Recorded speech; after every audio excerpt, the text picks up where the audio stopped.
Okay dear students, तो अब हम इस चैप्टर के बिल्कुल ही डिफरेंट सेक्शन की तरफ जा रहे हैं जिसका नाम है सेपरेशन ऑफ मिक्सचर्स। तो स्टूडेंट्स, मिक्सचर्स क्या होते हैं हमने देखा, बहुत तरीके के मिक्सचर्स होते हैं, सॉल्यूशंस, कॉलॉइड, सस्पेंशंस, फिर वो भी डिफरेंट डिफरेंट तरीके के होते हैं। ठीक है, तो अगर हमारे पास कोई मिक्सचर है तो उसमें तो बहुत सारे सब्सटेंसेस मिक्स हैं, तो उन सब्सटेंसेस को कैसे अलग अलग कर सकते हैं, अब हम उस मिक्सचर में से कैसे सारे सब्सटेंसेस को अलग अलग कर सकते हैं, वही हम इस सेक्शन में देखने वाले हैं। सेपरेशन ऑफ मिक्सचर्स, मतलब मिक्सचर के जो कंस्टिट्यूएंट्स हैं उनको कैसे अलग किया जा सकता है। ठीक है, तो बहुत सारे मेथड्स होते हैं स्टूडेंट्स। ठीक है, बहुत सारे मिक्सचर्स होते हैं और बहुत सारे मेथड्स भी होते हैं उनको अलग अलग करने के। तो उनमें से कुछ इंपॉर्टेंट मेथड्स यहां पे हम देखने वाले हैं, और आप ध्यान रखें जो भी मेथड हम देख रहे होंगे वो सिर्फ कुछ मिक्सचर्स के लिए ही एप्लीकेबल होंगे। ऐसा नहीं है कि जो भी हम मेथड देख रहे होंगे वो हर मिक्सचर के कंस्टिट्यूएंट्स को अलग करने के लिए यूज किया जा सकता है, नहीं। ठीक है, जैसे स्टूडेंट सबसे पहले हम देखेंगे फिल्ट्रेशन। ये एक बहुत ही सिंपल मेथड होता है स्टूडेंट्स, जो कुछ मिक्सचर्स के कंस्टिट्यूएंट्स को अलग करने के काम आता है, फिल्ट्रेशन। देखो स्टूडेंट, उसके लिए सबसे पहले तो हम क्या करते हैं, एक फिल्टर पेपर लेते हैं, फिल्टर पेपर, फिल्टर पेपर। ठीक है स्टूडेंट्स, सर्कुलर शेप का होता है फिल्टर पेपर, इस तरीके से कुछ व्हाइट रंग का, और इसमें बहुत सारे टाइनी टाइनी पोर्स होते हैं, बहुत ही छोटे छोटे इसमें पोर्स होते हैं। कई बार वो पोर्स आपको अच्छे से दिखाई भी नहीं देंगे, ठीक है, नेकेड आई से, माइक्रोस्कोप से देखोगे तो ऑब्वियसली दिखाई देंगे। इस फिल्टर पेपर में टाइनी पोर्स होते हैं, ठीक है, जिसके कारण क्या होगा स्टूडेंट्स कि इससे बहुत छोटे छोटे पार्टिकल्स तो पास कर सकते हैं इन टाइनी पोर्स से, लेकिन बड़े पार्टिकल्स पास नहीं कर सकते हैं। ठीक है, तो small particles can pass, small particles can pass, ठीक है, लेकिन बड़े पार्टिकल्स पास नहीं कर पाते हैं इससे। ठीक है, आप समझ रहे होगे। तो ये जो फिल्टर पेपर होता है वो सर्कुलर शेप का होता है, उसको हम ऐसे फोल्ड करते हैं, एक बार आप समझ रहे होंगे, फिर एक बार फिर से ऐसे फोल्ड करते हैं, फिर उसको इस तरह से फनल के शेप में बनाते हैं स्टूडेंट्स, समझ रहे हैं आप। उसके बाद यहां पर हम एक अपरेटस सेटअप करेंगे, ये बीकर है, आप देख सकते हो, ये फनल है। ठीक है, एंड वेरी इंपॉर्टेंटली ये जो फिल्टर पेपर है जिसको हमने फनल के शेप में बनाया है उसको यहां पे फिट किया गया है। आपको लग भी रहा होगा यहां पे कुछ फनल के अंदर लगाया गया है, ये जो फिल्टर पेपर है वो यहां पे लगाया गया है स्टूडेंट्स। और समझ रहे होंगे क्या करना है, जैसे कि मैं एक एग्जांपल लेके आपको समझाऊं। सपोज करो चॉक प्लस वाटर का मिक्सचर है, ठीक है, चॉक प्लस वाटर का मिक्सचर है। आप चाहते हो कि चॉक को अलग किया जाए और वाटर को अलग किया जाए, ठीक है, तो आप उस मिक्सचर को स्टूडेंट्स यहां पे पोर करोगे। ठीक है, तो यहां पे चॉक भी आएगा और वाटर भी आएगा। अब आगे क्या होगा स्टूडेंट्स, वाटर के जो पार्टिकल्स होते हैं बहुत छोटे छोटे होते हैं, स्मॉल पार्टिकल्स। ठीक है, तो वो इस फिल्टर पेपर के टाइनी पोर्स से नीचे आ जाएंगे और वाटर जो है नीचे डिपॉजिट होने लगेगा, नीचे डिपॉजिट होने लगेगा। ठीक है, लेकिन जो चॉक के पार्टिकल्स हैं वो फिल्टर पेपर से पास नहीं हो पाएंगे स्टूडेंट्स। ठीक है, तो चॉक के जो पार्टिकल्स हैं वो यहां पे एक्युमुलेट हो जाएंगे students. This will be chalk and this is water. ठीक है स्टूडेंट्स, तो चॉक प्लस वाटर का मिक्सचर हमने यहां डाला, वाटर जो है वो नीचे सेटल हो गया और चॉक जो है वो यहां सेटल हो गया, दोनों अलग हो गए। ठीक है, तो जो चीज ऊपर रह जाती है स्टूडेंट्स उसको हम बोलते हैं रेसिड्यू, रेसिड्यू, और जो चीज पास होके नीचे आ जाती है फिल्टर पेपर से उसको स्टूडेंट्स हम बोलते हैं फिल्ट्रेट। ठीक है स्टूडेंट्स, ये मेथड कुछ ऐसा ही है जैसा कि घर में आप छन्नी यूज करते होंगे ना, जैसे ये देखें आप, ये चीज यूज होती है ना घरों में चीजों को अलग करने के लिए एक मिक्सचर में से, वही कुछ प्रोसेस यहां पे यूज हो रहा है स्टूडेंट्स। ठीक है, बट ऑब्वियसली आप समझ रहे होंगे कि ये जो प्रोसेस है वो हर मिक्सचर के लिए डेफिनेटली यूज नहीं किया जा सकता है। ठीक है, जैसे मान लो आपके पास सॉल्ट प्लस वाटर है, ठीक है, ये सॉल्यूशन है आपके पास, तो इसमें तो सॉल्ट जो है पूरी तरह से वाटर में घुल जाता है स्टूडेंट्स। ठीक है, तो ऐसे किसी मिक्सचर को आप ऊपर से डालोगे ना तो पूरा का पूरा मिक्सचर नीचे मिलेगा आपको, अलग कुछ भी नहीं होगा स्टूडेंट्स। ठीक है, तो ये प्रोसेस आपको समझ में आ गया होगा स्टूडेंट। नेक्स्ट जो मेथड हम देखना चाहते हैं मिक्सचर से कंपोनेंट को सेपरेट करने के लिए वो है इवेपोरेशन। जैसे कि मैं आपको एक एग्जांपल दूं, ये आप एपरेटस देखें, सेटअप देखें, this is for separating components of ink. Ink जो हमने देखा है मिक्सचर होता है, उसके कंपोनेंट्स को सेपरेट किया जा सकता है by the process of evaporation. तो उसके लिए आप देखें क्या सेटअप हमने किया है। ये एक बर्नर है स्टूडेंट्स, उसके ऊपर एक बीकर रखा हुआ है जिसमें वाटर डाला गया है, ठीक है। उसके ऊपर ये वॉच ग्लास है, वॉच ग्लास, ठीक है। इस वॉच ग्लास में स्टूडेंट्स हम इंक के कुछ ड्रॉप्स डाल देंगे, इंक, ठीक है स्टूडेंट, दिस इज इंक। और फिर नीचे से यहां हीट करना शुरू करते हैं। हीट करेंगे तो क्या होगा, ये इंक भी जो है वो गर्म होने लगेगा स्टूडेंट्स, राइट। तो क्या सेटअप हमने क्या वो लिख लेते हैं थोड़ा। तो देखिए स्टूडेंट्स, हमने लिख लिया है, fill a beaker half with water and place a watch glass on it, ठीक है students. Put few drops of ink on watch glass and start the burner to heat the ink, ठीक है। तो students आप यहां पर अब क्या ऑब्जर्व करोगे, देखो इंक में क्या है स्टूडेंट्स, कई सारी चीजें होती हैं, वाटर में उन चीजों को मिक्स किया गया होता है, ठीक है। तो आप देखोगे स्टूडेंट्स यहां पे वाटर वेपर्स राइज कर रहे होंगे, यू विल सी कि वाटर वेपर्स यहां से राइज कर रहे होंगे कुछ इस तरीके से, ठीक है, vapours. Water vapours are seen due to evaporation, तो इसमें जो वाटर प्रेजेंट है वो इवापोरेट होने लगेगा, वही वाटर वेपर्स आपको दिखाई देगा स्टूडेंट्स, ठीक है। कुछ देर बाद वेपर्स दिखाई देना बंद हो जाएंगे स्टूडेंट्स आपको, क्यों, क्योंकि सारा वाटर इवापोरेट हो गया होगा, सारा वाटर इवापोरेट हो गया होगा स्टूडेंट्स, ठीक है।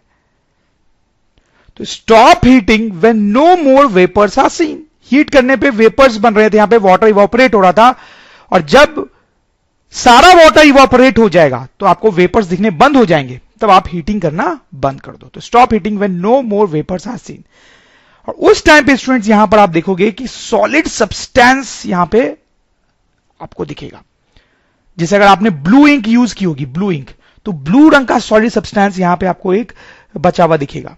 अगर आपने ब्लैक इंक यूज की थी तो आपको ब्लैक रंग का एक सॉलिड पाउडरी सब्सटेंस यहां पे बचा हुआ दिखेगा स्टूडेंट्स, ठीक है। Solid powder like substance is seen, ठीक है। तो जिस रंग का इंक था उस रंग का सॉलिड पाउडरी सब्सटेंस बचा हुआ आपको दिखेगा, और वो जो सब्सटेंस है उसको हम बोलते हैं डाई, डाई, डाई। तो स्टूडेंट्स ये जो एक्सपेरिमेंट है उससे हमें क्या समझ में आया, हमने इंक लिया, हमने उसको हीट किया तो वाटर वेपर्स अलग हो गए, और पीछे क्या बच गया हमारे पास, डाई, डाई, ठीक है।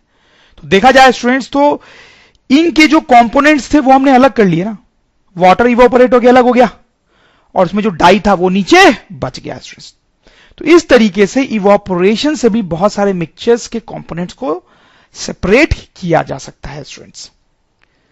जैसे स्टूडेंट्स एक और मैं एग्जांपल आपको दे सकता हूं, बहुत ही कॉमन और सिंपल सा एग्जांपल है। सपोज करो बीकर में अपन हीट करते हैं स्टूडेंट्स, ठीक है, किस चीज को, salt plus water, salt plus water, salt plus water का जो मिक्सचर है उसको हम बीकर में अगर हीट करें स्टूडेंट्स तो आप देखोगे कि वाटर वेपर्स राइज होंगे, वाटर वेपर्स राइज होंगे, बहुत देर तक वाटर वेपर्स राइज होते रहेंगे, वाटर वेपर राइज होते रहेंगे, ठीक है, क्योंकि इसमें जो वाटर था वो बाहर निकल रहा है, बाहर निकल रहा है, बाहर निकल रहा है स्टूडेंट्स, ठीक है। और जब वाटर वेपर्स राइज होना बंद हो जाएंगे स्टूडेंट्स तो क्या बचेगा बीकर में नीचे, आप देखोगे कि बीकर में नीचे व्हाइट रंग का सॉल्ट बचेगा स्टूडेंट्स, सॉल्ट, सॉल्ट बचेगा, ठीक है।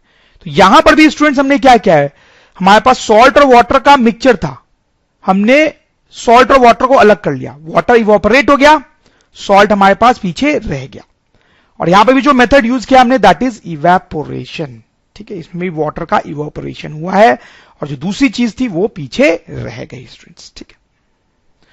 तो वैसे sugar plus water, sugar plus water का मिक्सचर हो तो उसके लिए भी यही प्रोसेस यूज कर सकते हैं, वाटर इवापोरेट कर जाएगा, शुगर जो है वो पीछे रह जाएगा स्टूडेंट्स, ठीक है। तो बहुत सारे ऐसे मिक्सचर्स होते हैं जिनके लिए इवापोरेशन के हेल्प से हम उनके कंपोनेंट्स को अलग कर सकते हैं। स्टूडेंट नेक्स्ट जो मेथड हम देखने वाले हैं दैट इज क्रिस्टलाइजेशन। क्रिस्टलाइजेशन एक बहुत ही इंपॉर्टेंट प्रोसेस होता है केमिस्ट्री का। सबसे पहले हम समझेंगे कि ये होता क्या है, देन विल सी कि इसका कैसे यूज करते हैं। इस फोटोग्राफ को आप देखो, ये एक सब्सटेंस का फोटोग्राफ है जिसका नाम है कॉपर सल्फेट, ठीक है। ये कॉपर सल्फेट के क्रिस्टल्स हैं, बहुत ही अच्छे होते हैं देखने में स्टूडेंट्स, ब्लू कलर के होते हैं, ठीक है। सपोज करो ये हमारे पास एक कॉपर सल्फेट का सोल्यूशन है, ठीक है, मतलब कॉपर सल्फेट को जो सॉलिड होता है उसको हमने वाटर में डिसॉल्व कर दिया है, उसका सोल्यूशन बनाया है, ठीक है स्टूडेंट्स। इसकी हमने पहले भी बात की अगर आपको याद हो तो। अब अगर इससे मुझे कॉपर सल्फेट अलग करना है कॉपर सल्फेट अलग करना है। यहां तो मिक्सचर है ना, कॉपर सल्फेट और वाटर मिक्स्ड है। मुझे अगर कॉपर सल्फेट अलग करना है तो मैं क्या कर सकता हूं, जरा सोचो स्टूडेंट्स। मैं इसको हीट कर सकता हूं। हीट करने से वाटर जो है वो वेपोराइज होने लगेगा, वेपोराइज होने लगेगा, मतलब इवेपोरेशन यूज कर सकता हूं। इवेपोरेशन जो भी हमने पढ़ा है, इसको हीट करेंगे तो वाटर का इवेपोरेशन हो जाएगा, वाटर सारा गायब हो जाएगा और पीछे हमारे पास क्या बच जाएगा स्टूडेंट्स, कॉपर सल्फेट। सही है। अब देखो स्टूडेंट्स, यहां पर कॉपर सल्फेट पाने का एक और तरीका भी है। वो तरीका क्या है आप देखें। इस सॉल्यूशन को हम हीट करेंगे लेकिन बहुत ज्यादा नहीं, पार्शियल इवेपोरेशन, पार्शियल इवेपोरेशन। ठीक है स्टूडेंट्स, देखो पहले तो हम क्या कर रहे थे, इसको हीट करते ही जा रहे थे ताकि सारा का सारा वाटर उड़ जाए, पूरा वाटर उड़ जाए। ठीक है, अब हम ऐसा नहीं कर रहे, अब हम हीट तो कर रहे हैं लेकिन बहुत ज्यादा हीट नहीं कर रहे हैं। तो क्या होगा कि बहुत सारा वाटर उड़ जाएगा लेकिन कुछ रह भी जाएगा। ठीक है, तो हमारे पास यहां पे ये कॉपर सल्फेट का सॉल्यूशन होगा लेकिन बहुत सारा वाटर उड़ चुका है। ठीक है, और हम इतना हीट करेंगे इसको स्टूडेंट्स कि यहां पर जो सॉल्यूशन अब बचे हमारे पास वो सैचुरेटेड सॉल्यूशन हो, saturated solution of copper sulphate. ठीक है, आप समझ रहे हो मेरी बात। ठीक है, इवोपरेशन के केस में हम क्या कर रहे थे, अभी भी हीट करते जा रहे थे ताकि सारा का सारा वाटर गायब हो जाए। ठीक है, अब हम वैसा नहीं कर रहे हैं, हमने बस थोड़ा सा हीट किया इसको ताकि इतना वाटर उड़ जाए कि हमारे पास यहां पे सैचुरेटेड, हाईली सैचुरेटेड सॉल्यूशन हो कॉपर सल्फेट का। ठीक है, फिर स्टूडेंट्स बहुत सिंपल सी बात है, अगर हम इसको कूल होने दें, कुछ देर का छोड़ दें इसको ठंडा होने के लिए, तो स्टूडेंट आपको पता है क्या होगा। ठीक, क्या होगा, यहां पर कॉपर सल्फेट के जो क्रिस्टल्स होंगे वो अलग हो जाएंगे। इस तरीके से कॉपर सल्फेट के क्रिस्टल्स जो अलग हो जाएंगे और वाटर जो है वो रह जाएगा। ठीक है, यहां पर वाटर है with copper sulphate, saturated solution है। इसको ठंडा होने के लिए छोड़ देंगे तो वाटर और कॉपर सल्फेट क्रिस्टल्स अलग हो जाएंगे। ठीक है, आप समझ रहे हो। तो इस तरीके से वाटर और कॉपर सल्फेट को हमने क्या कर लिया, अलग कर लिया। और ये जो प्रोसेस है दैट इज कॉल्ड क्रिस्टलाइजेशन। तो हम लिख सकते हैं क्रिस्टलाइजेशन क्या होता है। Crystallisation is the process of cooling hot saturated solution, is the process of cooling hot saturated solution of a substance to obtain its crystals। ठीक है, तो ये जो प्रोसेस को क्रिस्टलाइजेशन बोलते हैं। अच्छा स्टूडेंट्स, आप मुझे एक बात बताएं कि यहां पर कॉपर सल्फेट हमने क्रिस्टलाइजेशन से ऑब्टेन किया है,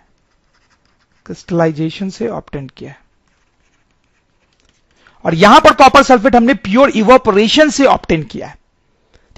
तो इन दोनों में से कौन सा प्रोसेस आपको बेटर लग रहा है, कौन सा प्रोसेस बेटर है, सोचे जरा। मैं आपको बताता हूं स्टूडेंट्स, ये जो क्रिस्टलाइजेशन वाला प्रोसेस है आप समझ ही रहे होंगे शायद, वो बेटर होता है। क्या होता है स्टूडेंट, मैं आपको बताता हूं कि यहां पर जो आपको कॉपर सल्फेट मिल रहा है वो बिल्कुल प्योर मिल रहा है, लेकिन यहां पर जो कॉपर सल्फेट मिल रहा है वो प्योर नहीं है, उसमें कुछ इंप्यूरिटीज मिक्स्ड है। इंप्यूरिटीज देखो ऐसा कैसे है, मैं आपको बताता हूं। यहां पर जो सॉल्यूशन है स्टूडेंट्स, उसमें आपके पास वाटर है, कॉपर सल्फेट है, और हो सकता है कुछ इंप्यूरिटीज भी हो। ठीक है, जो वाटर हमने यूज किया था उसमें कुछ इंप्यूरिटीज हो, ठीक है, या किसी भी तरह से कुछ इंप्यूरिटीज आ गए। और जब आपने इसको खूब हीट किया तो सारा का सारा वाटर जो है वो उड़ गया। तो पीछे क्या बचा है students, copper sulphate and impurities. तो आपके पास जो बचा उसमें कॉपर सल्फेट तो है लेकिन उसमें कुछ इंप्यूरिटीज भी होंगी, समझ रहे हैं आप।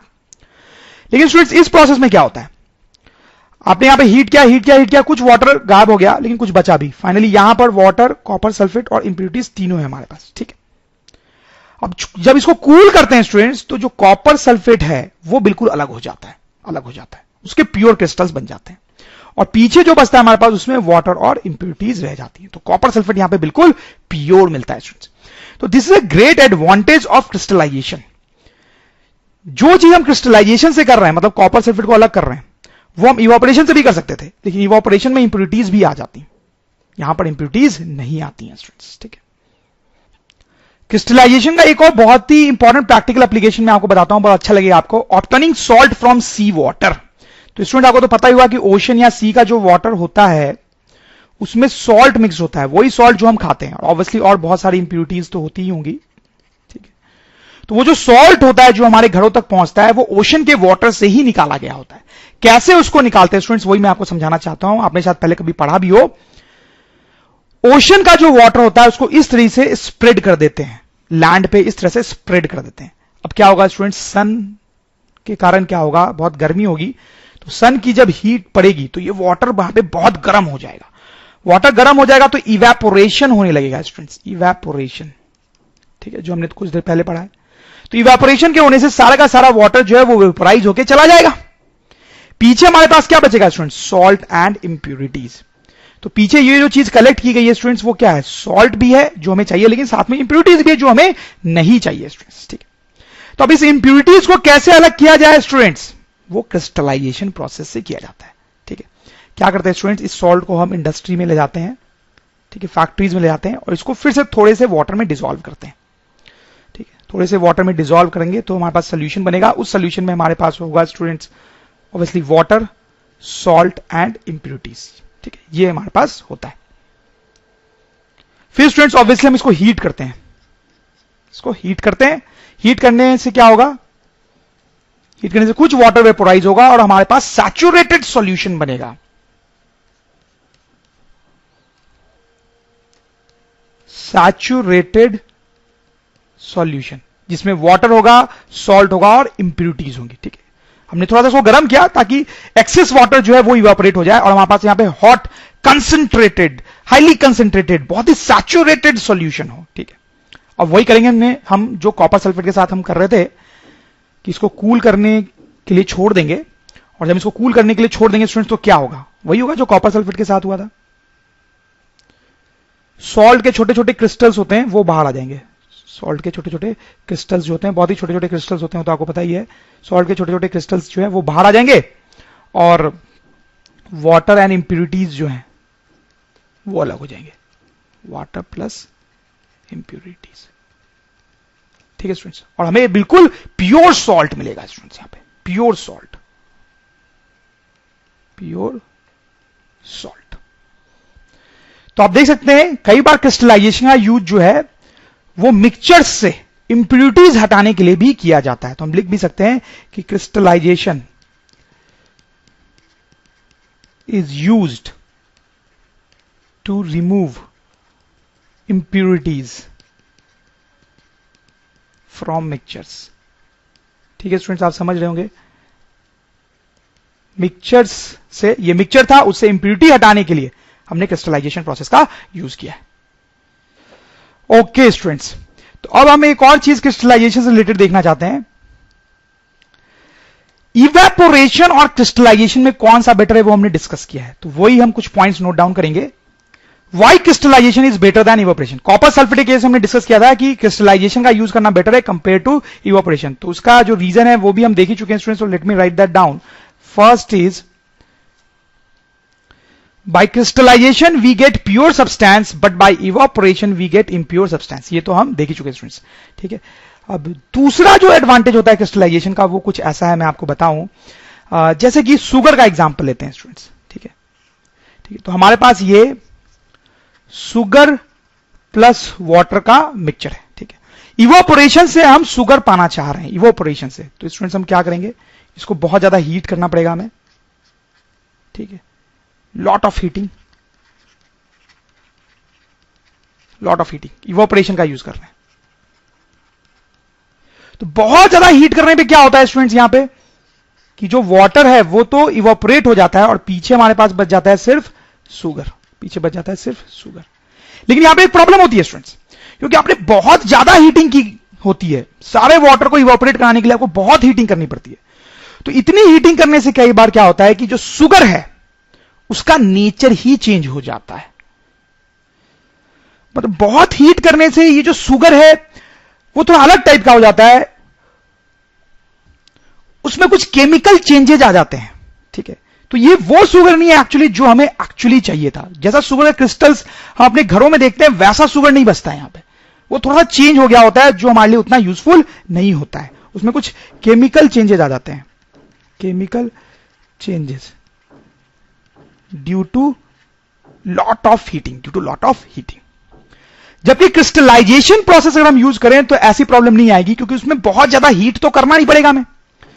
क्रिस्टलाइजेशन में तो थोड़ा सा हीट करते हैं ताकि कंसंट्रेटेड सॉल्यूशन बने, पूरा वाटर उड़ाना हमारा काम नहीं होता है क्रिस्टलाइजेशन में। तो क्रिस्टलाइजेशन में ये प्रॉब्लम नहीं आती है स्टूडेंट्स, ठीक है। तो ये भी हम लिख सकते हैं in evaporation some substances may undergo chemical changes और get charred due to excessive heating. ठीक है, in crystallization no need for excessive heating, तो इसलिए वो प्रॉब्लम नहीं आती है और क्रिस्टलाइजेशन एक बेटर प्रोसेस बन जाता है इवेपोरेशन के कंपैरिजन में। तो स्टूडेंट नेक्स्ट मेथड जो हम देखेंगे दैट इज कॉल्ड क्रोमैटोग्राफी। जैसे स्टूडेंट्स नाम से आपको लग रहा होगा ये थोड़ा सा एडवांस्ड मेथड होता है और कई तरीके से इसको कर सकते हैं। यहां पर हम एक सिंपल तरीका देखेंगे क्रोमैटोग्राफी करने का, और कॉम्प्लिकेटेड तरीके तो हम हायर क्लासेस में देखते हैं स्टूडेंट्स। तो देखो एक एग्जांपल से मैं आपको समझाता हूं। जैसे यहां पे इस एग्जांपल में हम क्या करने वाले हैं स्टूडेंट्स, इंक, फिर से हम इंक की बात करने वाले हैं। इंक, तो इंक के अंदर वाटर होता है और डाई होती है। ठीक है students, dye is basically some coloured substance. ठीक है, तो हमने देखा था कि कैसे इवेपोरेशन से वाटर और डाई को अलग किया जा सकता है। लेकिन स्टूडेंट्स क्या होता है कि ये जो डाई होती है इंक में, वो एक सिंगल डाई नहीं होती है, वो भी कई सारी डाई होती है। जैसे मान लो ये ब्लैक इंक है फॉर एग्जांपल, किसी भी कलर की इंक की हम बात कर सकते हैं। मान लो ब्लैक इंक है, तो ब्लैक इंक जो है उसमें वाटर होगा और डाई होगी। कई रंग की डाई मिक्स्ड होती है स्टूडेंट्स, कई रंग की डाइज मिक्स्ड होती है। ठीक है, तो इवेपोरेशन से तो हमने देखा कि वाटर को अलग किया जा सकता है और डाई को अलग किया जा सकता है, लेकिन जो उसमें डिफरेंट डिफरेंट कलर की डाइज हैं उनको अलग हम नहीं कर पाए तो इवेपोरेशन से।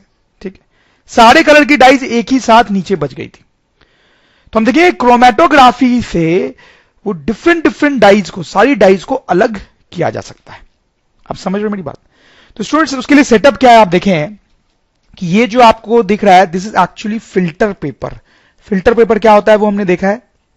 ठीक है, फिल्टर पेपर का एक स्ट्रिप हमने लिया है रेक्टेंगुलर शेप का, उस पर इस तरह से एक लाइन ड्रॉ कर दी, आप देख सकते हो थोड़ा ऊपर एक लाइन ड्रॉ कर दी। ठीक, फिर यहां पे मैंने ब्लैक इंक का एक ड्रॉप डाल दिया।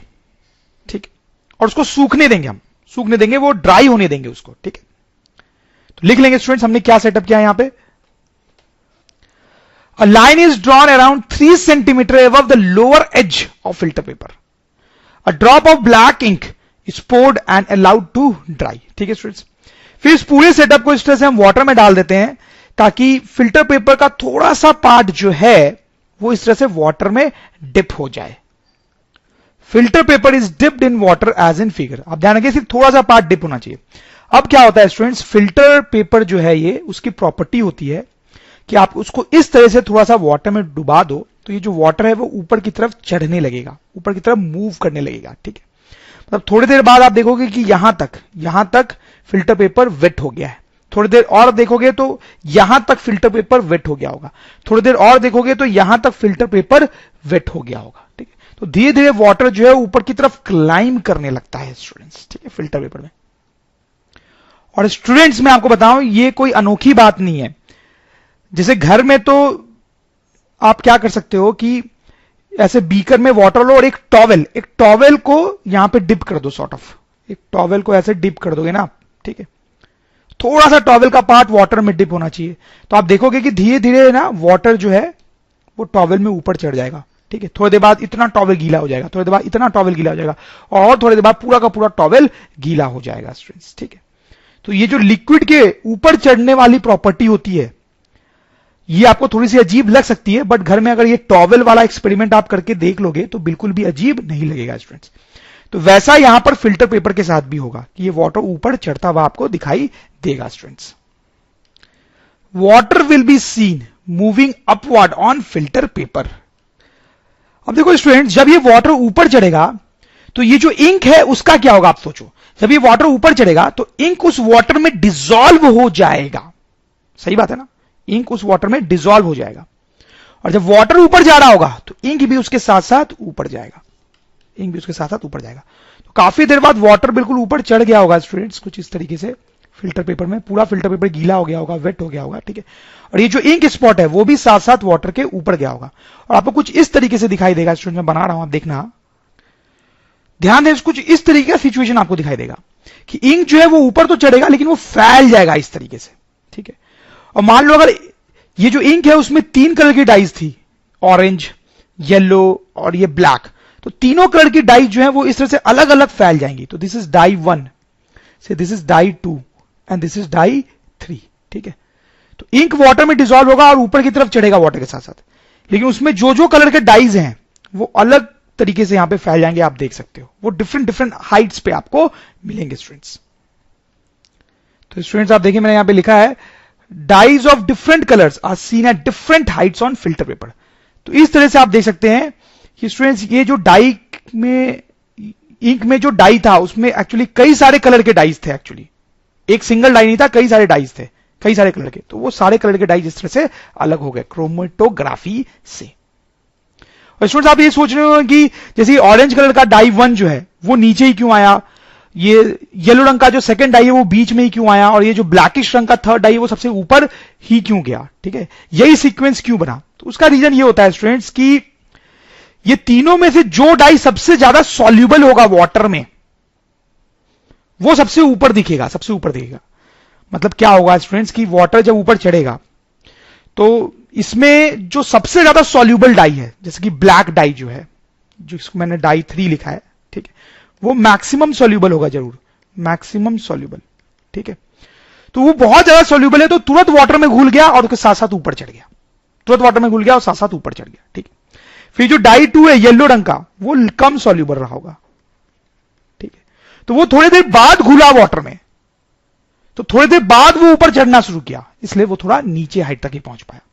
और ये जो डाई 1 है स्टूडेंट्स वो सबसे कम सॉल्यूबल रहा होगा, लिस्ट सॉल्यूबल, ठीक है, इसलिए उसको डिसॉल्व होने सबसे कम टाइम लगा, सबसे ज्यादा टाइम लगा, वो बहुत देर बाद वाटर में डिसॉल्व हुआ, ठीक है। तो वो धीरे धीरे बाद में राइज करना शुरू करता है, इसलिए कम हाइट तक ही पहुंच पाता है स्टूडेंट्स, ठीक है। तो मैक्सिमम सॉल्यूबल डाई जो है एट टॉप मिलेगा आपको, least soluble dye at bottom, this is important point, ठीक है स्टूडेंट्स। अब हम क्या करेंगे, इस फिल्टर पेपर को यहां से निकाल के ड्राई कर लेंगे, तो ये तीनों कलर्स हमें अलग अलग मिल गए स्टूडेंट्स, ठीक है। तो आपको समझ में आया होगा एक क्रोमेटोग्राफी जो है वो कैसे परफॉर्म की जाती है स्टूडेंट्स। तो यहां पे क्रोमा जो वर्ड है ना उसका मतलब ही होता है कलर, कलर, ठीक है। तो क्रोमेटोग्राफी का यूज होता है जनरली कलर्स को अलग करने में। तो यहां पर तो हमने देखा कि क्रोमेटोग्राफी के हेल्प से हम इंक के डिफरेंट डिफरेंट कलर्स को अलग कर सकते हैं स्टूडेंट्स, लेकिन और बहुत जगह पे क्रोमेटोग्राफी का यूज होता है, बेसिक फंडा यही होता है। तो कुछ एप्लीकेशंस मैं आपको बता सकता हूं, applications of chromatography, separating colours in dye, जैसा कि हमने इंक के केस में देखा, separating pigments from naturally obtained colours. कई बार स्टूडेंट्स हमें प्लांट से कलर्ड सब्सटेंसेस मिलते हैं, प्लांट से कलर्ड सब्सटेंसेस मिलते हैं, उसमें कई सारे कलर्स मिक्स होते हैं, तो उन कलर्स को अलग किया जाता है क्रोमेटोग्राफी के हेल्प से, फिर उन कलर्स को अलग कर करके यूज किया जाता है। Separating drugs from blood, blood में कई बार बहुत सारी चीजें मिक्स होती हैं, जैसे कि जो मेडिसिन या ड्रग्स हम लेते हैं वो मिक्स होता है, ठीक है। तो डॉक्टर्स यूज करते हैं क्रोमेटोग्राफी का, ब्लड के साथ क्रोमेटोग्राफी करते हैं वो, और उसके हेल्प से पता करते हैं कि ब्लड में क्या क्या मिक्स्ड है, ठीक है। तो ड्रग्स भी उसमें मिक्स्ड है या नहीं, मेडिसिन भी उसमें मिक्स्ड है या नहीं, या कौन से ड्रग्स या मेडिसिन मिक्स्ड है वो भी क्रोमेटोग्राफी के हेल्प से वो पता कर सकते हैं स्टूडेंट्स, ठीक है। ठीक है स्टूडेंट्स, तो ये क्रोमेटोग्राफी की बात रही। अब हम आगे बढ़ते हैं। तो स्टूडेंट्स कई सारे मेथड्स अभी तक हमने देख लिए हैं मिक्सचर्स के कंपोनेंट्स को सेपरेट करने के लिए। अब देखेंगे हम सब्लिमेशन से कैसे मिक्सचर से कंपोनेंट्स को अलग किया जाता है। सब्लिमेशन क्या होता है ये तो आपको पता होगा स्टूडेंट्स, हमने प्रीवियस चैप्टर्स में पढ़ा है। जैसे कि ये कुछ सब्सटेंसेस है, कैम्फर, हिंदी में कपूर बोलते हैं इसको, नैप्थलीन, अमोनियम क्लोराइड, एंथ्रासिन, इन सब के बारे में हमने पढ़ा है स्टूडेंट्स प्रीवियस क्लासेस में, प्रीवियस चैप्टर्स में। क्या प्रॉपर्टीज होती है इनकी? देखो स्टूडेंट, नॉर्मली किसी सॉलिड सब्सटेंस को जब हम हीट करते हैं तो वो लिक्विड में कन्वर्ट होता है, और फिर जब लिक्विड को और हीट करते हैं तो वो गैस में कन्वर्ट होता है। नॉर्मली ऐसा ही होता है, ठीक है स्टूडेंट्स। लेकिन ये कुछ ऐसे सब्सटेंस है जिनको सॉलिड फॉर्म में जब हीट किया जाता है, अभी आप देख सकते हो फोटोग्राफ पे ये सब सॉलिड दिख रहे हैं, इन दो का फोटोग्राफ भी मैंने बनाया, ये सब भी नॉर्मली सॉलिड्स होते हैं। तो ये सॉलिड होते हैं, इनको हीट करने पे डायरेक्टली ये गैस में कन्वर्ट हो जाते हैं स्टूडेंट्स, ठीक है। बीच में लिक्विड वाली फॉर्म बनती नहीं है इनकी। तो ये जो प्रोसेस होता है इनको हम बोलते हैं सब्लिमेशन। सब्लिमेशन, तो सब्लिमेशन वो प्रोसेस होता है जिसमें सॉलिड को हीट करने पे वो डायरेक्टली गैस बन जाता है, लिक्विड नहीं बनता है। तो ये जो प्रॉपर्टी है ना सब्लिमेशन की, इन सब्सटेंसेस की, इसका यूज करके हम कई बार अपना काम कर सकते हैं स्टूडेंट्स, ठीक है। जैसे मैं आपको एक एग्जांपल से समझाता हूं स्टूडेंट्स, ठीक है। आप ये सेटअप देखें, यहां पर हमारे पास नीचे क्या है आप देखेंगे, mixture of ammonium chloride and salt. ठीक है, तो इसमें ये जो अमोनियम क्लोराइड है ना स्टूडेंट्स, वो सब्लिमेशन करता है, वो सब्लिमेशन करता है। मतलब अमोनियम क्लोराइड को अपन अगर हीट करेंगे स्टूडेंट्स, ठीक है, तो वो सॉलिड स्टेट से डायरेक्टली गैस स्टेट में चला जाता है। ठीक है, लेकिन हमारे पास यहां पे मिक्सचर में क्या क्या है स्टूडेंट्स, अमोनियम क्लोराइड है और सॉल्ट भी है। सॉल्ट के साथ ऐसा नहीं होता है, सॉल्ट को हीट करने पे वो सीधे गैस बन जाए, ऐसा नहीं होता है स्टूडेंट्स। ठीक है, तो अगर हमारे पास मिक्सचर में ऐसी दो चीजें हैं जिसमें से एक सब्लिमेशन शो करता हो और दूसरा सब्लिमेशन शो नहीं करता हो, तो यहां पर जो मैं आपको प्रोसेस बता रहा हूं वो आप यूज कर पाओगे। तो यहां पर जो हम प्रोसेस कर रहे हैं वो कब यूज होगा students, when we have a mixture of two substances, दो सॉलिड सब्सटेंसेस का मिक्सचर हो जिसमें से एक जो है वो सब्लिमेशन शो करेगा और दूसरा जो है वो सब्लिमेशन शो नहीं करेगा स्टूडेंट्स। ठीक है, तो देखो स्टूडेंट्स हम क्या करते हैं, यहां पर हमने मिक्सचर को डाला चाइना डिस्क में। चाइना डिस्क में पहले आप सेटअप समझे। ठीक है, नीचे बर्नर है हीट करने के लिए, ऊपर आप देख सकते हो ये फनल है, इन्वर्टेड फनल रखा गया, इन्वर्टेड फनल। ठीक है, और फिर कॉटन प्लग से ये फनल का जो दूसरा एंड है उसको बंद कर दिया गया है। तो मेन पर्पज है इसको बंद करना, आप कॉटन प्लग के जगह पे कुछ और भी यूज कर सकते हो। ठीक है, तो इस तरह से इन्वर्टेड फनल हमने रखा और उसको ऊपर से क्लोज कर दिया। यहां पे नीचे में हमारा मिक्सचर है। अब स्टूडेंट्स हम हीट करेंगे तो आप सोचो क्या होगा, सोचो क्या होगा, हीट करने पे क्या होगा, हीट करने पे क्या होगा। अमोनियम क्लोराइड और सॉल्ट दोनों को हीट कर रहे हैं, तो ये अमोनियम क्लोराइड जो है वो तो सब्लिमेशन शो करता है, तो अमोनियम क्लोराइड गर्म होने के बाद गैसियस स्टेट में कन्वर्ट हो जाएगा, गैसियस स्टेट में कन्वर्ट हो जाएगा, जबकि सॉल्ट के साथ ऐसा नहीं होगा।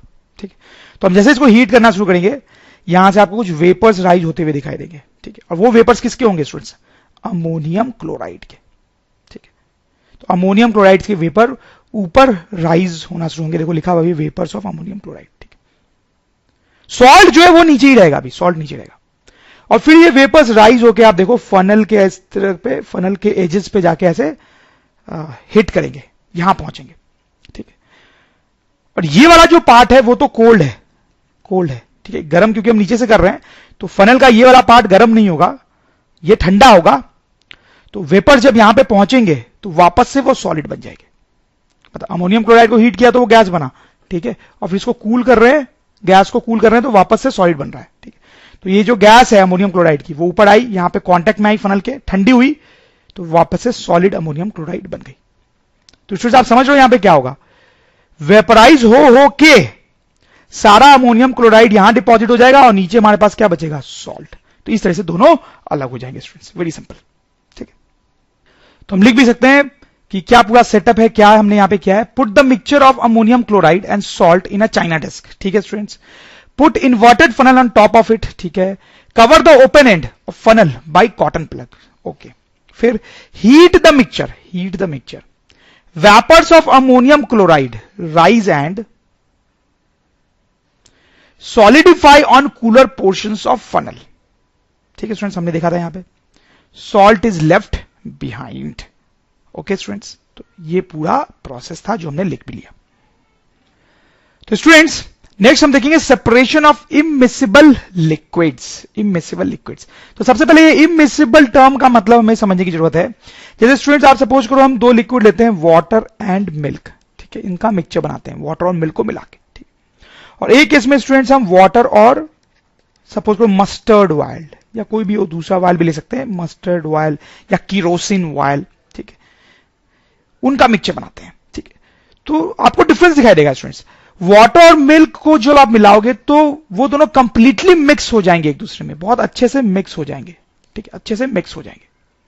लेकिन वाटर और मस्टर्ड ऑयल को जब आप मिलाओगे तो वो मिक्स नहीं होंगे, प्रॉपर्ली मिक्स नहीं होंगे। ठीक है, जैसे यहां पे क्या होगा स्टूडेंट्स, बीकर में आपके पास वाटर और मिल्क का मिक्सचर होगा, मिक्सचर। ठीक है, यहां पे स्टूडेंट्स आप देखना क्या होगा कि इन दोनों लिक्विड को आप मिक्स करोगे ना, और मिक्स करने के बाद बीकर में थोड़ी देर छोड़ दोगे तो ऐसे दो लेयर्स बन जाएंगे स्टूडेंट्स, एक ये नीचे वाली लेयर और ये के ऊपर वाली लेयर, ऐसे दो लेयर्स बन जाएंगी। ठीक है, तो यहां पर क्या हो रहा है कि ऊपर मस्टर्ड ऑयल की एक लेयर बन जाएगी और नीचे वाटर की। जबकि यहां पर ऐसा नहीं है कि वाटर की एक अलग लेयर बन गई और मिल्क की अलग लेयर बन गई, दोनों अच्छे से मिक्स हो गए। ठीक है, यहां पे दोनों अच्छे से मिक्स नहीं होते, दोनों की अलग अलग लेयर बन जाती है स्टूडेंट्स। ठीक है, तो ऐसे जो लिक्विड्स हैं, ऐसे जो अच्छे से मिक्स हो गए उनको बोलते हैं मिसेसिबल लिक्विड्स। मिसेसिबल लिक्विड्स, ठीक है, मतलब आपस में मिक्स हो गए अच्छे से। और ऐसे ये जो दोनों लिक्विड्स हैं जो आपस में अच्छे से मिक्स नहीं हो रहे, तो हम बोलेंगे दीज आर इमिसिबल लिक्विड्स। ठीक है स्टूडेंट्स, आपके दिमाग में एक चीज डेफिनेटली चल रही होगी कि यहां पे वाटर ही क्यों नीचे गया, वाटर ऊपर और मस्टर्ड ऑयल नीचे क्यों नहीं हुआ। तो उसमें तो क्या होता है स्टूडेंट्स कि वाटर की जो डेंसिटी होती है वो हाई होती है और मस्टर्ड ऑयल की जो डेंसिटी होती है वो लो होती है। ठीक है, तो जिस चीज की डेंसिटी हाई होती है वो नीचे सेट होता है।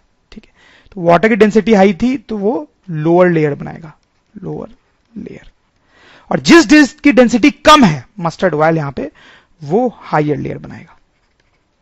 ठीक है स्टूडेंट्स, तो ऐसी जो लिक्विड्स होती है इमिसिबल, उनको सेपरेट करना बहुत अलग होता है। इस केस में आप समझ सकते हैं कि मस्टर्ड ऑयल और वाटर को सेपरेट करना बहुत ही अलग होगा, क्योंकि एक्चुअली में तो वो मिक्स हुए ही नहीं अच्छे से। ठीक है, लेकिन ऑब्वियसली ऐसे लिक्विड्स को जो बहुत अच्छे से मिक्स हो गई हैं उनको सेपरेट करना डिफिकल्ट होता है। तो यहां पर हम यही देखने वाले हैं, सेपरेशन ऑफ इमिसिबल लिक्विड्स, कि ऐसे लिक्विड्स को कैसे सेपरेट करते हैं। ठीक है, आसान है सेपरेट करना, बट कोई तरीका तो होगा ही। देखो स्टूडेंट्स, हम क्या करते हैं, तो आप देखो ये एक हमने फनल लिया यहां पे, इसको सेपरेटिंग फनल बोल रहे हैं। उसमें हमने मिक्सचर डाला किरोसिन ऑयल और वाटर का, किरोसिन ऑयल और वाटर का। ठीक है, तो किरोसिन ऑयल ने ऊपर अपना लेयर बना लिया क्योंकि उसकी डेंसिटी कम है, वाटर ने नीचे एक लेयर बनाया क्योंकि उसकी डेंसिटी ज्यादा है स्टूडेंट्स। ठीक है, और यहां पे स्टॉप क्लॉक है, नीचे में जो है वो बीकर रखा होगा। ठीक है, आप समझ सकते हैं, बहुत ही सिंपल सी बात है। इस स्टॉप क्लॉक को खोलेंगे तो क्या होगा स्टूडेंट्स, वाटर यहां से धीरे धीरे नीचे आने लगेगा, नीचे आने लगेगा, नीचे आने लगेगा। ठीक, जैसे ही पूरा वाटर नीचे आ गया होगा, जैसे ही पूरा वाटर नीचे आ गया होगा और किरोसिन ऑयल आने वाला होगा, हम स्टॉप क्लॉक को बंद कर देंगे। समझ लो, जैसे ही पूरा वाटर नीचे आ गया होगा और किरोसिन ऑयल बस आने ही वाला है, तो हम स्टॉप क्लॉक को बंद कर देंगे। तो यहां से और कोई लिक्विड नीचे नहीं आएगी, तो नीचे हमारे पास क्या बच जाएगा, वाटर, और ऊपर फनल में बच जाएगा किरोसिन ऑयल। ठीक है स्टूडेंट, तो बहुत ही सिंपल होता है। तो पूरा प्रोसेस हमने यहां पे लिख भी लिया है, हालांकि बहुत ही सिंपल है, तो मैं यहां पढ़ूंगा नहीं, आप वीडियो को पॉज करके ये पूरा प्रोसेस पढ़ सकते हैं, वेरी सिंपल। ये जो मेथड होता है ना स्टूडेंट्स, ये बहुत यूजफुल होता है, बहुत जगह पे यूज किया जाता है। कहां कहां पे यूज किया जाता है मैं बताता हूं आपको। एक तो आपको समझ में आ गया, to separate oil and water. ठीक है स्टूडेंट्स, ऑयल और वाटर जो है जनरली आपस में अच्छे से मिक्स नहीं होते हैं, तो उनके लिए यूज किया जाता है। दूसरा बड़ा इंपॉर्टेंट यूज होता है स्टूडेंट्स, इसका मैं आपको बताऊं जरा। स्टूडेंट्स, माइंस, माइंस से हमें मिनरल्स मिलते हैं स्टूडेंट्स। ठीक है, तो माइंस से एक बहुत इंपॉर्टेंट मिनरल मिलता है हमें, दैट इज आयरन। आयरन, ठीक है स्टूडेंट्स, लेकिन माइंस में जो आयरन हमें मिलता है स्टूडेंट्स, उसमें बहुत सारी इंप्यूरिटीज मिक्स्ड होती हैं, इंप्यूरिटीज, अनवांटेड सब्सटेंसेस मिक्स्ड होते हैं आयरन के साथ। ठीक, तो बेसिकली हमारे पास मिक्सचर होता है आयरन और इंप्यूरिटीज का, हमें उनको अलग करना होता है, इंप्यूरिटीज को हटाना होता है आयरन से। तो उसके लिए क्या प्रोसेस यूज किया जाता है मैं आपको बताऊं, डिटेल में तो मैं देखना एम नहीं है उसको, शॉर्ट हम देखेंगे स्टूडेंट्स, कि ये आयरन और इंप्यूरिटीज को बहुत हीट किया जाता है, बहुत ज्यादा हीट किया जाता है स्टूडेंट्स, जिससे ये गर्म हो के मेल्ट हो जाए, मेल्ट हो जाए।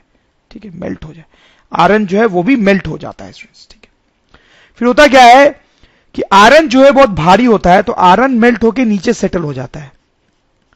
ठीक है, आयरन मेल्ट होके नीचे सेटल हो जाता है, जिसको बोलते हैं मॉल्टन आयरन। ठीक है, आयरन मेल्ट हो गया, और जो इंप्यूरिटीज होती हैं वो मेल्ट होके ऊपर सेट हो जाती है, उनको बोलते हैं स्लैग। ठीक है, स्लैग, तो वो एक ऊपर लेयर बना लेती है और ये मॉल्टन आयरन का नीचे लेयर बन गया है। तो स्टूडेंट्स, आगे क्या काम करना है ये तो आप समझ ही रहे होंगे। तो हम लिख सकते हैं क्या यूज है इस मेथड का, to separate molten iron from slag।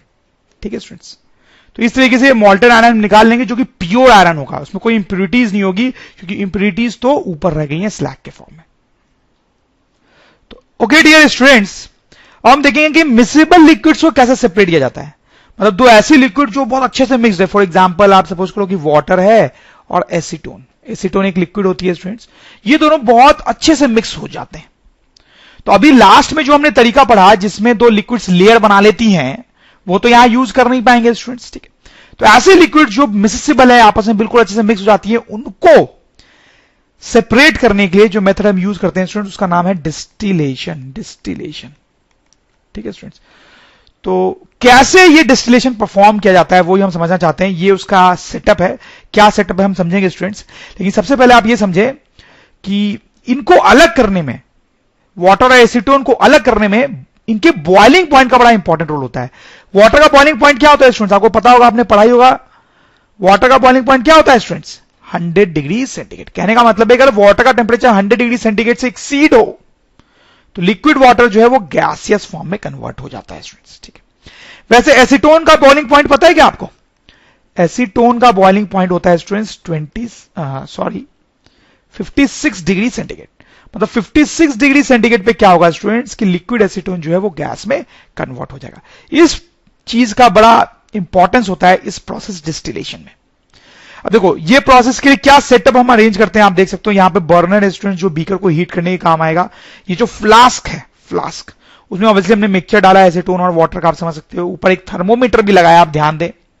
फिर यहां पर एक ट्यूब कनेक्टेड है स्टूडेंट्स, और वो जो ट्यूब है आप देखो फाइनली बीकर तक पहुंचती है। अच्छा, ट्यूब के अराउंड आप देखो यहां पर क्या है, that is something to be understood. अब देखो ट्यूब के अराउंड यहां पर एक सेटअप है जिसमें वाटर भरा हुआ है students, water water water. Cold water in, यहां से कोल्ड वाटर इन अंदर की तरफ जाता है, ठीक है। फिर यहां से वो वाटर जो है बाहर की तरफ आता है, वाटर आउटलेट, ठीक है। इसको वाटर कंडेंसर बोलते हैं, इस पूरे सेटअप को वाटर कंडेंसर बोलते हैं। अब बेसिकली देखो ये जो पूरा सेटअप है ये कैसे काम करता है स्टूडेंट्स। तो मिक्सचर जो है वो हमने यहां पे डाल रखा है, ठीक है। अब बर्नर से इसको हीट करना शुरू करते हैं स्टूडेंट्स, ठीक है। इसको गर्म करेंगे स्टूडेंट्स तो क्या होगा, यहां अंदर का टेम्परेचर बढ़ेगा। तो ये जो थर्मोमीटर हमने लगाया है स्टूडेंट्स, वहां पर क्या होगा, उसकी जो रीडिंग है आप समझ सकते हो ऊपर की तरफ बढ़ने लगेगी, बढ़ने लगेगी। टेम्परेचर बढ़ रहा है तो थर्मोमीटर की रीडिंग जो है बढ़ने लगेगी स्टूडेंट्स, ठीक है। तो हम लिख लेते हैं अभी तक हमने क्या बात की। सेट apparatus एज शोन, ठीक है। As we start heating reading of thermometer increases, ठीक है स्टूडेंट्स। फिर बड़ा इंटरेस्टिंगली स्टूडेंट्स जब इसका टेम्परेचर बढ़ते बढ़ते 56 डिग्री तक आ जाएगा, 56 डिग्री सेंटीग्रेड तक आ जाएगा, तब आप देखेंगे कि टेम्परेचर फर्दर नहीं बढ़ रहा है, ठीक है। 56 डिग्री आने पे टेम्परेचर जो है फर्दर नहीं बढ़ेगा स्टूडेंट्स। ऐसा क्यों हो रहा है स्टूडेंट्स? क्योंकि वो जो है वो बॉइलिंग पॉइंट है एसीटोन का, हम एसीटोन के बॉइलिंग पॉइंट पे पहुंच गए। तो अब ये मिक्सचर जो है उसका टेम्परेचर 56 हो गया है। तो अब क्या होगा स्टूडेंट्स, आप मुझे बताएं। 56 जो है वो बॉइलिंग पॉइंट है एसीटोन का। तो मैंने आपको बताया था कि इसका मतलब है कि लिक्विड एसीटोन जो है वो अब गैसियस फॉर्म में कन्वर्ट होगा, ठीक है। लिक्विड एसीटोन जो है वो गैसियस फॉर्म में कन्वर्ट होगा, जबकि वाटर के साथ स्टूडेंट्स ऐसा भी नहीं हो सकता, क्योंकि वाटर का बॉइलिंग पॉइंट बहुत हाई है, ठीक है स्टूडेंट्स, ठीक। तो यहां पर टेम्परेचर 56 डिग्री सेंटीग्रेड हो जाएगा और आपको यहां पर एसीटोन के वेपर्स दिखाई देंगे, क्योंकि वो वेपर में कन्वर्ट हो रहा है लिक्विड से, और वो वेपर है ऑब्वियसली जो है वो यहां तक पहुंचेंगे स्टूडेंट्स, ठीक है। तो हम लिख लेंगे इसको, as temperature reaches 56 degree centigrade acetone vapours are form, ठीक है। जब ये वेपर्स यहां से गुजरते हैं इस ट्यूब से, तो आप सोचो क्या होगा, दिमाग लगाओ स्टूडेंट्स, क्या होगा जब वो वेपर्स यहां से गुजरेंगे। देखो कोल्ड वाटर इन किया ना हमने, यहां पे कोल्ड वाटर अंदर की तरफ जा रहा है, तो ये जो ट्यूब है बहुत ठंडी होगी। तो यहां से जब हॉट वेपर्स गुजरेंगे तो वो ठंडे होंगे, ठंडे होकर वापस से लिक्विड एसीटोन बना के यहां पे आ जाएंगे, लिक्विड एसीटोन, ठीक है स्टूडेंट्स। वेपर्स जो है वो बहुत गर्म है, लेकिन यहां पे हमने बहुत कोल्ड सेटअप कर रखा है, ठीक है स्टूडेंट्स। तो उससे पास होने पे वो लिक्विफाई हो जाएंगे और लिक्विड एसीटोन जो है वो यहां पर एक्यूमुलेट होने लगेगा स्टूडेंट्स, ठीक है। तो इसको भी हम लिखेंगे स्टूडेंट्स नेक्स्ट पॉइंट में, as vapors pass condenser it becomes liquid and is collected in beaker में कलेक्ट होगा, ठीक है स्टूडेंट्स। तो आप इसको हीट कर रहे होंगे कंटिन्यूअसली, वेपर्स यहां से राइज हो रहे होंगे, यहां से पास हो रहेंगे और कंटिन्यूअसली यहां पे लिक्विड एसीटोन आके एक्यूमुलेट होता जाएगा, होता जाएगा, होता जाएगा। उस दौरान ये टेम्परेचर जो है वो आपको बढ़ता हुआ दिखाई नहीं देगा स्टूडेंट्स, ठीक है। उस टाइम क्या होता है, उस टाइम आप जो हीट सप्लाई कर रहे हो ना, उस टाइम आप जो हीट सप्लाई कर रहे हो उससे अब टेम्परेचर नहीं बढ़ता है, उससे लिक्विड एसीटोन जो है वो गैस में कन्वर्ट होता है, ठीक है। उस टाइम पे आप जो हीट सप्लाई कर रहे होते हो उससे टेम्परेचर नहीं बढ़ता है, उससे लिक्विड एसीटोन जो है वो वेपर में कन्वर्ट हो रहा होता है, ठीक है। अब कुछ देर बाद आपको यहां से वेपर उठते हुए नहीं दिखाई देंगे। क्यों नहीं दिखाई देंगे? क्योंकि पूरा का पूरा एसीटोन जो है वो वेपराइज हो गया होगा, ठीक है, और पूरा का पूरा एसीटोन जो है वो यहां एक्यूमुलेट हो गया होगा, ठीक है। तो थोड़ी देर बाद आप देखोगे कि कोई वेपर नहीं आ रहा है, और फिर इसका जो टेम्परेचर है वो बढ़ने भी लगेगा स्टूडेंट्स, बढ़ने भी लगेगा, ठीक है। तो उसका मतलब ये होगा कि पूरा का पूरा एसीटोन जो है वो आपके पास यहां पर एक्यूमुलेट हो गया है, ठीक है। तो उस टाइम पे आप हीटिंग बंद कर दोगे, सही बात है। पूरा का पूरा एसीटोन यहां पे आ गया तो हीटिंग बंद कर दोगे, क्योंकि एसीटोन यहां आ गया और वाटर जो है वो यहां रह गया, तो दोनों सेपरेट हो गए ना, ठीक है students. When all acetone vaporizes, we stop heating. Water is left in flask. ठीक है स्टूडेंट्स, तो आप देख सकते हैं बहुत ही सिंपल सा तरीका है बेसिकली। इसमें बेसिक कॉन्सेप्ट ये यूज हुआ कि दोनों का जो बॉइलिंग पॉइंट था मिक्सचर के, ये जो दो कंस्टिट्यूएंट्स थे वाटर और एसीटोन, इनके बॉइलिंग पॉइंट में बहुत अंतर है स्टूडेंट्स। वाटर बॉयल करता है 100 डिग्री सेंटीग्रेड पे और एसीटोन बॉयल करता है 56 डिग्री सेंटीग्रेड पे, ठीक है। तो सिंपल सा लॉजिक ये था कि दोनों को गर्म करते हैं, 56 क्रॉस करते ही एसीटोन वेपोराइज होकर अलग हो जाएगा और वाटर जो है वो नीचे ही रह जाएगा स्टूडेंट्स, ठीक है।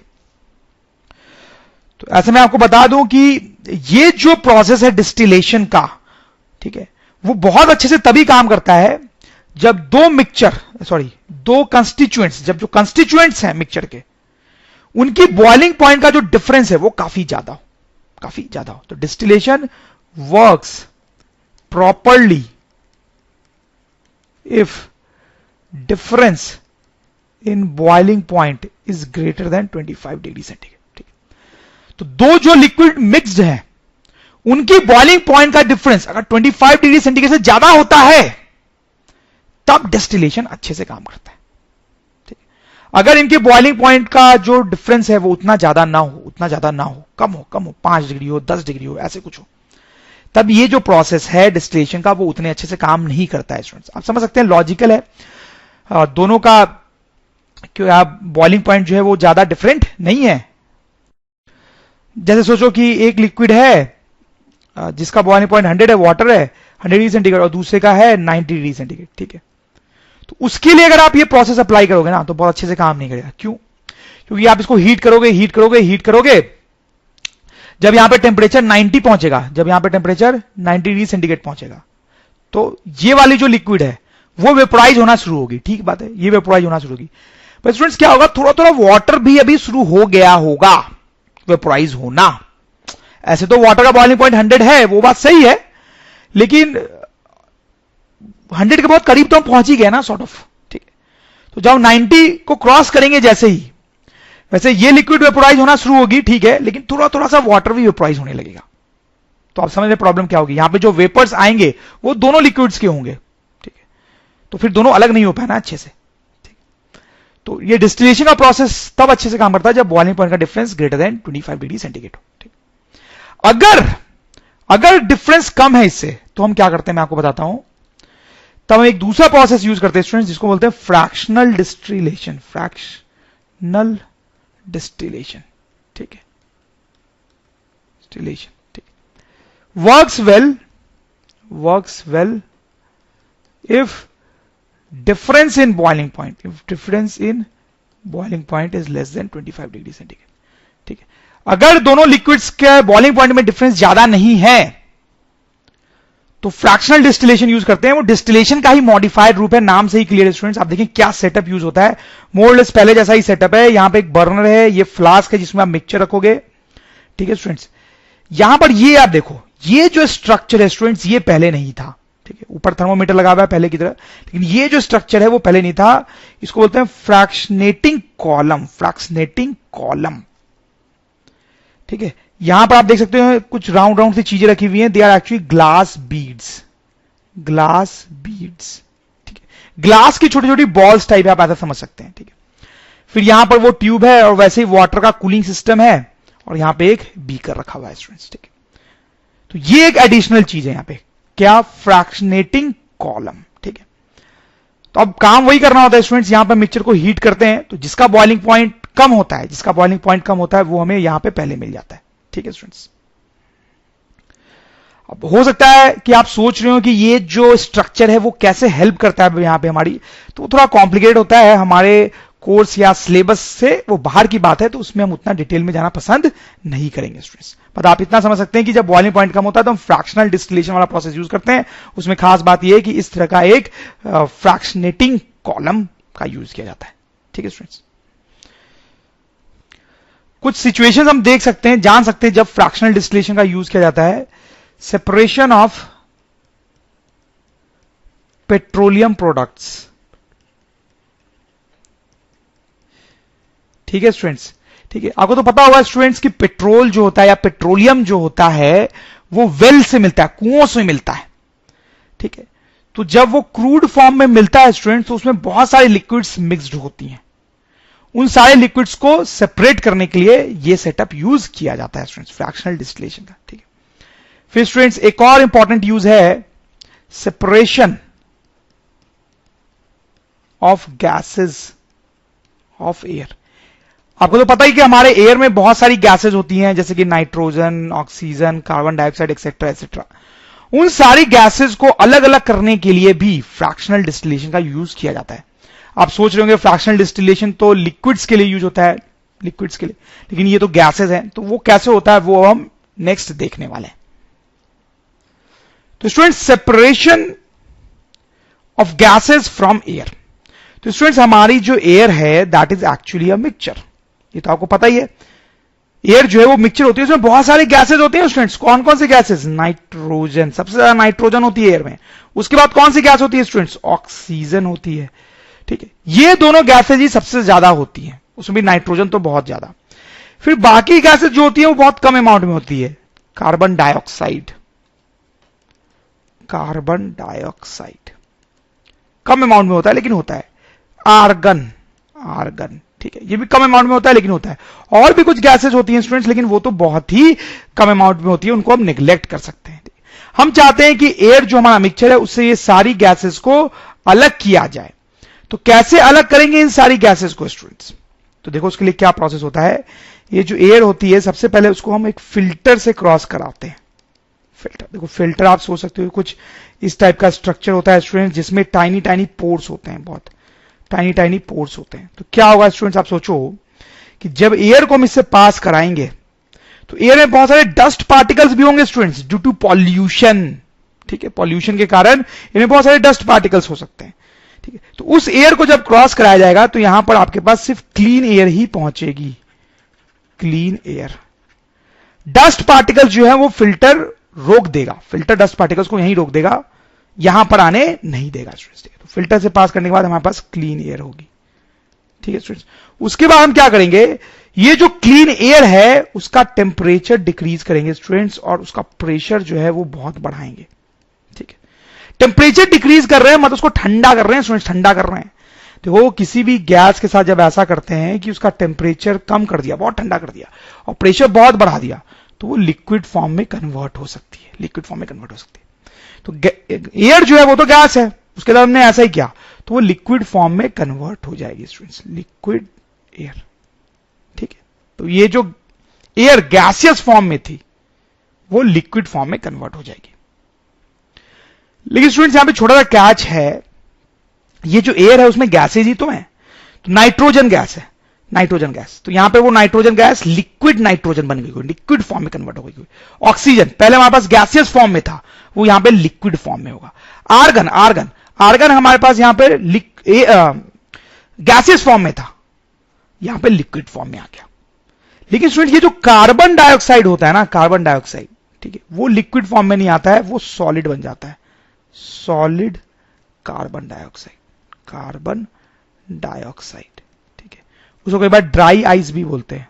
सॉलिड कार्बन डाइऑक्साइड का एक और नाम है ड्राई आइस। ठीक है, तो स्टूडेंट्स ये जो क्लीन एयर थी जिसमें बहुत सारी गैसेस थी, उनका जब टेम्परेचर कम करते हैं और प्रेशर बढ़ाते हैं तो इस एयर की सारी गैसेस लिक्विड में कन्वर्ट हो जाती हैं, लेकिन कार्बन डाइऑक्साइड सॉलिड फॉर्म में कन्वर्ट हो जाता है। ठीक है, तो आप समझ सकते हैं कि कार्बन डाइऑक्साइड तो अलग हो ही गया, ठीक है, वो तो सॉलिड है, अलग हो गया वो। ठीक है, अब ये जो लिक्विड एयर बची उसमें हमारे पास है ये नाइट्रोजन, ये ऑक्सीजन और ये आर्गन। ठीक है, अब इन तीनों को भी अलग करना है स्टूडेंट्स, इन तीनों को भी अलग करना है इसे, तो उसके लिए हम क्या करते हैं, फ्रैक्शनल डिस्टिलेशन, फ्रैक्शनल डिस्टिलेशन क्या होता है हमने देखा है स्टूडेंट्स, ठीक है। फ्रैक्शनल डिस्टिलेशन इसलिए करना पड़ता है स्टूडेंट्स क्योंकि ये तीनों जो लिक्विड फॉर्म में होती हैं तो इनके बॉइलिंग पॉइंट के बीच में उतना अंतर नहीं होता है। जैसे मैं आपको बताऊं कि नाइट्रोजन का बॉइलिंग पॉइंट -196 डिग्री सेंटीग्रेड है, -196 डिग्री सेंटीग्रेड। ऑक्सीजन का मैं आपको बताऊं बॉइलिंग पॉइंट तो वो है -183 डिग्री सेंटीग्रेड, और आर्गन जो है उसका बॉइलिंग पॉइंट है -186 डिग्री सेंटीग्रेड। तो आप देख सकते हैं उनकी बॉइलिंग पॉइंट्स के बीच में ज्यादा डिफरेंस नहीं है, इसलिए फ्रैक्शनल डिस्टिलेशन करना पड़ता है स्टूडेंट्स। फ्रैक्शनल डिस्टिलेशन करने के बाद सारी की सारी गैसेज जो हैं वो अलग हो जाएंगी, आप समझ ही रहे होंगे, ठीक है स्टूडेंट्स। तो सबसे पहले कौन सी गैस वेपोराइज होके निकलेगी फ्रैक्शनल डिस्टिलेशन में, मतलब आप बात को समझें, ये फ्रैक्शनल डिस्टिलेशन का सेटअप है, ठीक है। तो इसमें क्या होता है, पहले एक गैस के वेपर्स निकल के यहां पे एक्युमुलेट होते हैं लिक्विड फॉर्म में, ठीक है। फिर दूसरी गैस के वेपर्स आएंगे और फिर यहां पे लिक्विड फॉर्म में एक्युमुलेट होंगे, ठीक है। समझ रहे हैं मेरी बात? तो सबसे पहले आपको नाइट्रोजन के वेपर्स एक्युमुलेट होते हुए दिखाई देंगे, ठीक है स्टूडेंट्स। तो बेसिकली क्या होता है, जिसका बॉइलिंग पॉइंट सबसे कम होता है वो सबसे पहले एक्युमुलेट होता है फर्स्ट, ठीक है। तो आप देख सकते हैं नाइट्रोजन का लिस्ट बॉइलिंग पॉइंट है, लिस्ट बॉइलिंग पॉइंट, ठीक है, सबसे कम है इसका बॉइलिंग पॉइंट, इसलिए सबसे पहले आपको नाइट्रोजन के वेपर्स उठते हुए दिखाई देंगे और वो बीकर में एक्युमुलेट होगा। उसके बाद स्टूडेंट्स आप देखेंगे कि आर्गन देखो सबसे कम बॉइलिंग पॉइंट है नाइट्रोजन का, उसके बाद है ये आर्गन का। तो सेकंड नंबर पे आपको आर्गन मिलेगा, ठीक है। और फिर नीचे क्या बच जाएगा स्टूडेंट्स, ऑक्सीजन, ठीक है, ऑक्सीजन, ठीक है। थर्ड नंबर पे ऑक्सीजन गैस आपको निकलते हुए दिखाई देगी। तो इस तरीके से नाइट्रोजन, आर्गन और ऑक्सीजन, ये सारे की सारी गैसेस क्या हो जाएंगी, अलग हो जाएंगे स्टूडेंट्स। तो इसमें आप ये ध्यान रखें कि सबसे पहले नाइट्रोजन मिलेगा, फिर आर्गन मिलेगा और फिर ऑक्सीजन मिलेगा। सबसे पहले नाइट्रोजन क्यों मिलेगा स्टूडेंट्स, क्योंकि उसका बॉइलिंग पॉइंट सबसे कम है, लिस्ट है, सबसे कम है बॉइलिंग पॉइंट, तो ये सबसे पहले वेपोराइज हो जाएगा, उसके बाद आर्गन का बॉइलिंग पॉइंट होता है तो ये उसके बाद वेपोराइज होगा, ठीक है। और ऑक्सीजन का बॉइलिंग पॉइंट तीनों में सबसे हाई है, तो ये सबसे लास्ट में वेपोराइज होगा स्टूडेंट्स, ठीक है। तो ये पूरा प्रोसेस है, आप देख सकते हैं थोड़ा लंबा प्रोसेस है। पहले हम एयर से डस्ट पार्टिकल्स हटाते हैं फिल्टर से पास करके, फिर उस क्लीन एयर को लिक्विफाइड करते हैं, ठीक है। और उसमें खास बात यह है कि कार्बन डाइऑक्साइड जो है वो सॉलिड फॉर्म में कन्वर्ट होकर यहीं पे अलग हो जाता है। फिर जो लिक्विड है उसमें कई सारी गैसेज हैं तो उसका फ्रैक्शनल डिस्टिलेशन करते हैं, तो नाइट्रोजन, आर्गन, ऑक्सीजन ये सब अलग अलग हो जाती है,